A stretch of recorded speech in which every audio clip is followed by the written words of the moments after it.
Welcome to our channel. YCP అధినేత YS Jaganmohan Reddy Bengaluru నుంచి తాడేపల్లి చేరుకోబోతున్నారట. మరి ఆయన వచ్చి రాగానే నియోజకవర్గ స్థాయి నేతలతోటి కార్యకర్తలతోటి సమీక్ష నిర్వహించబోతున్నారట. పార్టీని బలోపేతం చేయడమే లక్ష్యంగా ఈ సమీక్షలు కొనసాగుతాయని అంతర్గత సమాచారం. మరి సడన్ గా ఇప్పుడు పార్టీని బలోపేతం చేయడానికి ఇటువంటి మీటింగ్స్ ఏర్పాటు చేయడం ఏ విధంగా చూడాలి తెలుసుకునే ప్రయత్నం చేద్దాం.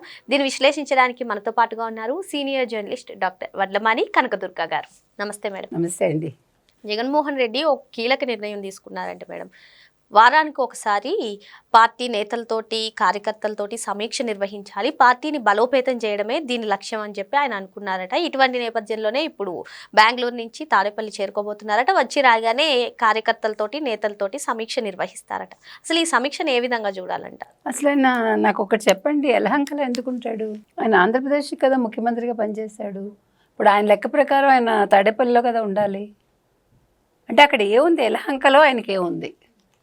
ఆయన నిధులు దాచిపెట్టాడా? భయమా ఎవడన్నా ఎత్తుకుపోతాడని? ఇది చాలా సీరియస్ కదా అంశం. ఇప్పుడు వీళ్ళు హైదరాబాద్ వెళ్తారని ఏడుస్తారు కదా వీళ్ళందరూ వైసీపీ వాళ్ళు.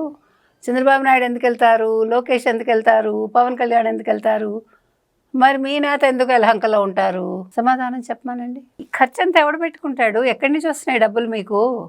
మీరు నేను ప్రయాణం చేయాలంటే మనం ఎన్ని క్యాలిక్యులేషన్స్ వేసుకుంటాం ఒక ప్రయాణానికి? ఈవెన్ నేను కూడా మీ మీద కొంచెం బెటర్, అంతే కదా? హౌ ఇప్పుడు వీటన్నిటికంటే ఒక్క పని చేస్తే సరిపోతుంది కదండి. ఏంటని అడగండి, చెప్తా. ఏంటండి? అసెంబ్లీకి వెళ్తే సరిపోతుంది కదా. అసెంబ్లీకి వెళ్ళమంటున్నారు. అసెంబ్లీ నుంచి వచ్చే జీతంతో ఎవరు జీతం నీకు అక్కర్లేదు కదా. నువ్వు అసెంబ్లీకి వెళ్ళు చాలు, నీకు జీతం వద్దని రాసిచ్చాయి. అసెంబ్లీలో కనిపించావు అనుకో, అసెంబ్లీ ఎలాగ లైవ్ ఉంటుంది, ప్రజలు చూస్తారు, కార్యకర్తలు చూస్తారు. ఓహో మన నేత యలహంక నుంచి వచ్చారు, పర్వాలేదు ప్రజల్లో ఉన్నారు, ప్రజల గురించి ఆలోచిస్తున్నారు, అక్కడ మాట్లాడినా మాట్లాడకపోయినా. కానీ ఇప్పుడు ప్రజా సమస్యల గురించి కాదు కదండి ఈ మీటింగ్ సమావేశాలన్నీ. అదే ఆయన అక్కడ ప్రజా సమస్యలు చర్చించారు. భలే వాళ్ళే మీరు. అసెంబ్లీలో ఆయన చర్చించారు కదా. ఒక 5 నిమిషాలు కూర్చోటానికి కూడా ఇబ్బంది పడతారు. అందులో అక్కడేమో పులిలాగా ఆయన ఎవరు అయ్యన్న పాత్రుడు, ఇంకో సింహంలాగా RRR, అక్కడ చంద్రబాబు నాయుడు. ఆయన చూస్తేనే ఈయన ఒంటి మీద తెళ్ళు జరులు. తన్ని తాను మలుచుకున్న లోకేష్. అది నువ్వు చేసుకోలేకపోయావుగా. అక్కడ పవన్ కళ్యాణ్.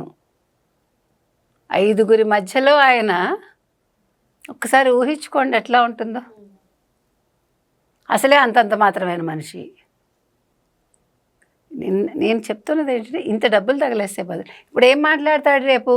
మళ్ళా చర్వేత చరవణ కావాలంటే చూసుకోండి. ఈ PPP మోడల్ మెడికల్ కాలేజెస్ గురించి, ఈ జంతువుల కొవ్వు గురించి. నేను వచ్చి ఉంటే, ఇదే జగన్మోహన్ రెడ్డి ఉండుంటే పథకాలు వచ్చేసేవి, బట్టలు నొక్కే